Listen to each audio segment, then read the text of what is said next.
Hey guys, Chris from Provo Beast Audio Installation, and in today's video we're going to show you how to retain your factory rear flip-down monitors in your 2007 to 2014 GM vehicle. Now we're doing a radio install here, and we want to go ahead and retain that factory feature. So what we're going to do is head over to the bench to show you the parts that we're going to need for this install.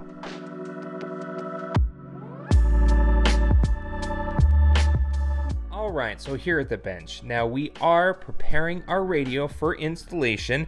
In this case, we happen to be installing this Pioneer AVH 2550 NEX.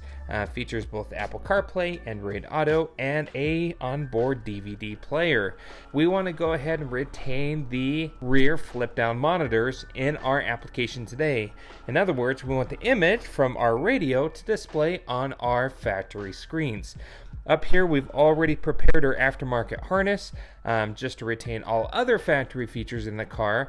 The solution here is this harness by Access or Metra.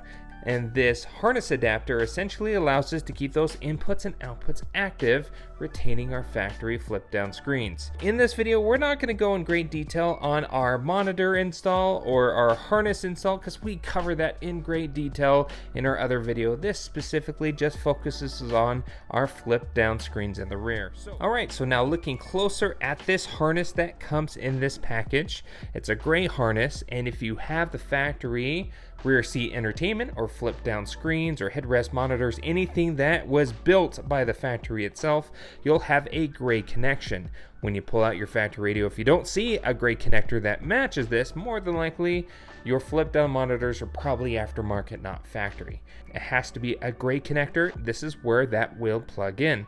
These ends will plug into your aftermarket radio. Now there's two ends to this harness adapter. There's an output composite RCA connection and an input. This first set is to the overhead screen or the output from the aftermarket radio you're installing. So your radio needs to have some sort of video output, RCA output, so it can send the video image from the radio through this harness to those flip down. It also can accommodate audio output too. Now these white and red ones are for audio out, and your vehicle have some sort of auxiliary audio that you can watch the movie on. For example, headsets or headphones. You want to hook these up so that factory headphone feature will continue to work just as before. Now if you don't have headphones or don't have any other way to play audio except over the factory speakers, then these won't be needed. So that is your output. Talking about the input here, they look very similar. On the back of the center console, if equipped, you may have RCA video and audio inputs. So if you have a gaming console or some sort of auxiliary input, or even an adapter that you can stream your phone over, you want to hook these up. These ones are important. Again, your radio has to have some sort of audio and video inputs or auxiliary inputs that allow you to display that image. These aren't absolutely necessary, especially if you don't have those RCAs on the back of the center console. But again, if you do have that factory feature and you want to stream or display a video game console or anything like that through those ports on the center console, you need to hook these up. Now we have our radio here, and we love Pioneer because generally with Pioneers they always have a ton of ports here. These are all for audio outputs, front, rear, sub for an external or factory amplifier, so these won't necessarily be used. They could be in your application. We have a video output and a video input as well as audio inputs. So here on the back of the radio, this RCA will go to our monitor output. We don't have audio outputs here. These are only inputs, but we can snag some of these unused RCAs over here, so we'll connect it to the rear for audio outputs in the event we have headphones that we want to continue to work.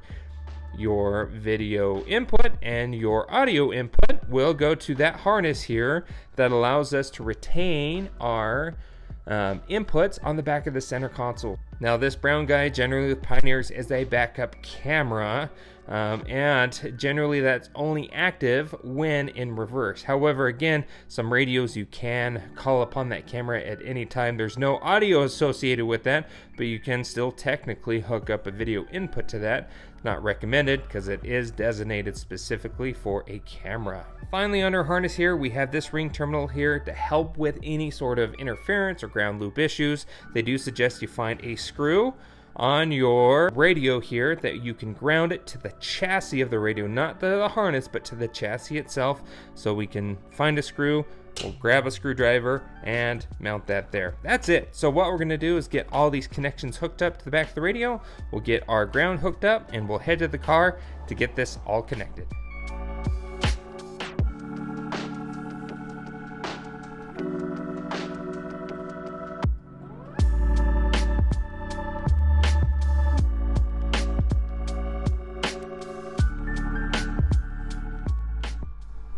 Alright, so we're back here in the car, got our headrest monitors down. We happen to have two in this Denali, and we have all our connections made, both inputs and outputs. Here's our harness. We just are trying to avoid a ton of wiring, so we zip tied, made it nice and clean. This is the gray guy. We need to match it with the corresponding gray harness that's found in the dash cavity. Looking at our harness connections that are available here, we do have a gray one. Now our radio actually had two black ones, a brown one for the factory backup camera, and this gray one for the flip down rear entertainment system. So this gray connection here needs to go to that gray connector. Let's make this final connection, hook that up, get the radio back in the dash. Now here on the back of the center console, like I was referencing before, we have the composite inputs, the yellow, white, and red. So these can be used in case, like, for example, you wanted to play a game console back here and use those composite inputs. You can also get an HDMI to composite RCA connection adapter, and iSimple makes it. We already have one of those on the channel, so if you want to hook up an HDMI or a phone or something you want to stream through those inputs, we can link that adapter in the description as well. Alright, so we got the radio all back in here. Got some Office playing. Everything looks great. We did our little aux and USB mod here, so we can access CarPlay and Android Auto with the aux pretty easily.